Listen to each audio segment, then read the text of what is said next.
Welcome to the Obscure Files. Today, we are investigating the 66-year-old odyssey of Elmer McCurdy, a failed outlaw whose corpse became a commercial prop in a way that challenges everything we know about ethics, forensics, and the dark side of American entertainment. Hit that subscribe button for more videos on the strange, the unexplained, and the weird.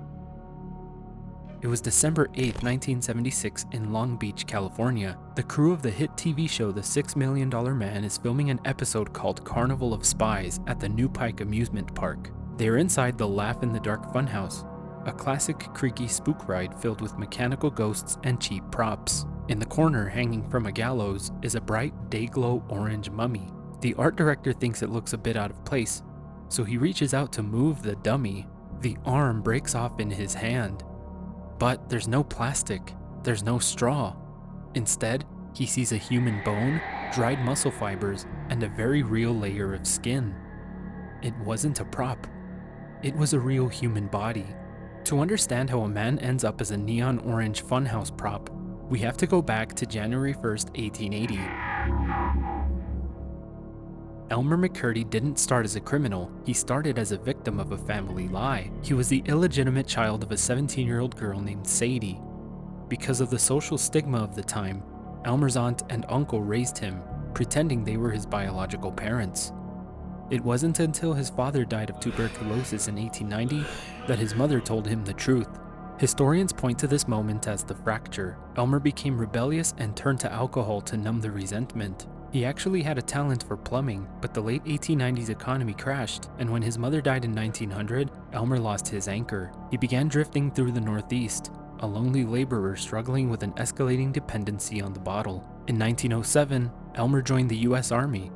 He was stationed at Fort Leavenworth in Kansas, in a machine gun detachment. Most importantly, he was trained in the use of nitroglycerin for demolition. He was honorably discharged in 1910, and decided to take his explosives training to the private sector, by which I mean he started robbing trains. But here's the thing, Elmer was arguably the worst outlaw in the West. His final failure on October 4th, 1911 was his most famous. He was looking for a train carrying $400,000 in Osage Nation royalty payments.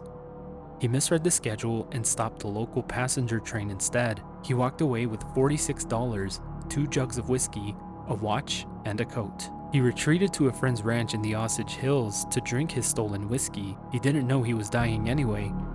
Forensics later showed he had tuberculosis, pneumonia, and a parasite called trichinosis. On October 7, 1911, a 3-man posse tracked him to a hayloft. Elmer shouted that he would never be taken alive, and after an hour-long shootout, a single copper-jacketed bullet to the chest ended his life. His body was taken to the Joseph Johnson Funeral Home in Pawhuska, Oklahoma. Since no one claimed him, the undertaker was stuck with the bill. To recoup his losses, Johnson used a potent arsenic-based embalming fluid.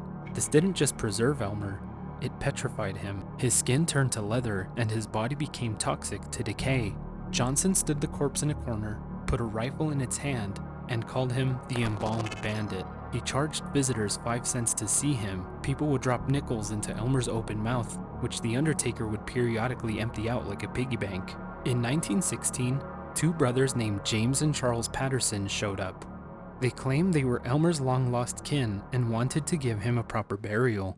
It was a total lie. As soon as they got the body, they shipped it to Kansas to join their traveling carnival. For the next 60 years, Elmer's body was a human curiosity. He was sold and resold as the sideshow industry evolved into something darker. In 1922, Louis Sani bought him for $500. Elmer toured with wax figures of Jesse James. In 1933, he was used to promote an anti-drug movie. They claimed he was a junkie who committed suicide after robbing a pharmacy. By 1968, he was in storage in Los Angeles. He had lost his ears, fingers, and toes. The museum thought he was a 1,000-year-old man mannequin. He was so grotesque they eventually shoved him into a warehouse. Eventually, he ended up at the New Pike in Long Beach. The funhouse owners thought he looked too fake, so they spray painted him fluorescent orange and hung him from a gallows. Thousands of children rode past him, laughing at the cheap prop, never knowing they were looking at a 100-year-old corpse. When the arm snapped on the set of The $6 Million Man, the LA coroner's office moved in.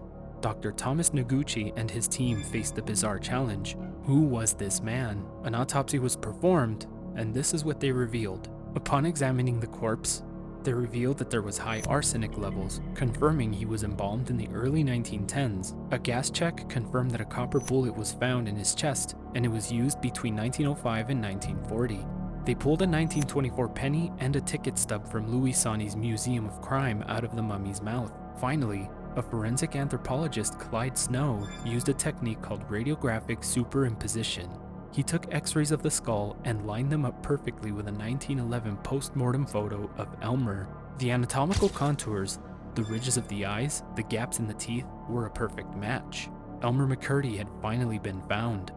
On April 22, 1977, Elmer McCurdy finally got what he was promised 66 years earlier, a proper burial. He was interred in the Summit View Cemetery in Guthrie, Oklahoma, in the Boot Hill section reserved for outlaws. The city took one final precaution. They knew his history. They knew how much money he had made for people who didn't care about his dignity. To ensure Elmer would never be a prop again, they poured 2 cubic yards of concrete over his casket before they filled in the dirt. The story of Elmer McCurdy is a chilling reminder of the uncanny valley, how we can look at a human being and see an object if they're painted the right color or put behind a ticket booth. Elmer failed at being an outlaw, but he became a legend in a way he never intended. What do you think was the most disturbing part of Elmer's journey? Was it the nickel in the mouth or the neon orange paint?